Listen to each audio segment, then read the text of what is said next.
ভারতকে এমন একটা উদাহরণ দেখাতে পারবে, তাদের দেশের বুকে আছে।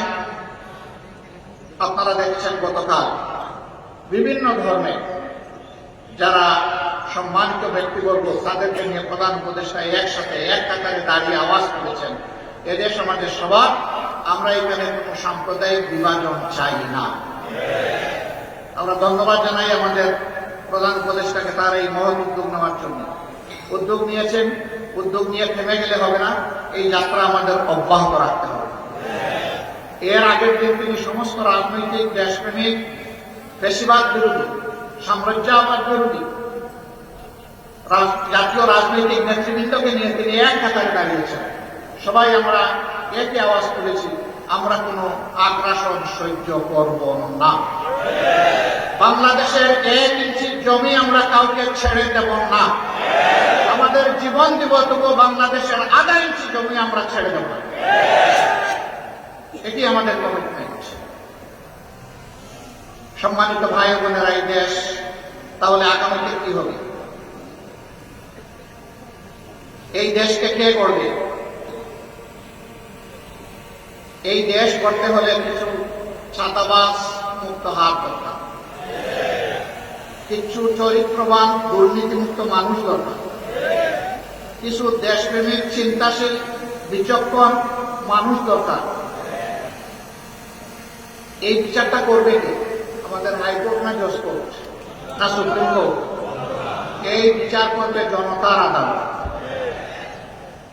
জনগণকে বোকা ভাবার কোন কারণ নেই। আমরা জনগণের উপর আলহামদুলিল্লাহ পূর্ণ আস্থা রাখি। জনগণ বিচার করবে অতীত কার কেমন ছিল, বর্তমান কার কেমন, আর ভবিষ্যৎ কার কেমন হতে পারে। অতীত, বর্তমান এবং ভবিষ্যৎ বিবেচনায় জনগণ সিদ্ধান্ত নেবে, আমরা সেই সিদ্ধান্তের অপেক্ষা করব।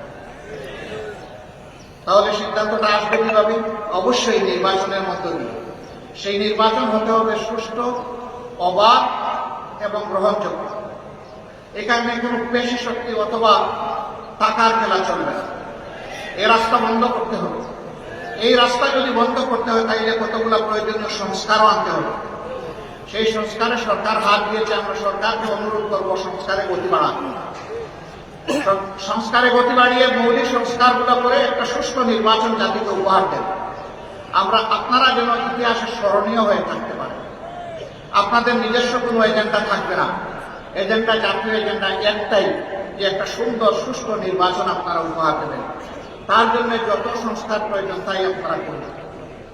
আমরা আপনাদেরকে চাপ দিচ্ছি না। আবার অনুরোধ করব, আপনারা মূল্যবান সময়টাকে নষ্ট করে দীর্ঘায়িত করবেন না। আপনারা যৌক্তিক সময়ের ভিতরে এই নির্বাচন জাতিকে উপহার দেবেন। জাতি গত 3টা টার্ম তাদের নিজস্ব ভোটের অধিকার প্রয়োগ করতে পারবে। বিশেষ করে জাতির 42 লাখ ভোটার যারা যুবক, তারা একটা ভোটও দিতে পারবে। আমরা আমাদের যুবকদের হাত ধরে, যুবকদের বুক চিতিয়ে যুদ্ধ করা এবং রক্তের বিনিময়ে এই স্বাধীন পরিবেশ পেয়েছি। আমরা চাই আগামীতে তারা শুধু ভোট দিবে না, তারা জাতিকে নেতৃত্বও দিবে ইনশাআল্লাহ। আমরা একটা যুব সমৃদ্ধ বাংলাদেশ গঠন করতে চাই। আমরা আমাদের যুবকদের হাতকে বেকারের হাত হিসাবে দেখতে চাই না। আমরা আমাদের যুবকদের হাতকে উন্নয়নের হাত হিসাবে দেখতে চাই, কর্মীর হাত হিসাবে দেখতে চাই, দেশপ্রেমিকের হাত হিসাবে দেখতে চাই, জনতার পাশে দাঁড়ানো হিমালয় পর্বতের মতো শক্তি হিসাবে দেখতে চাই।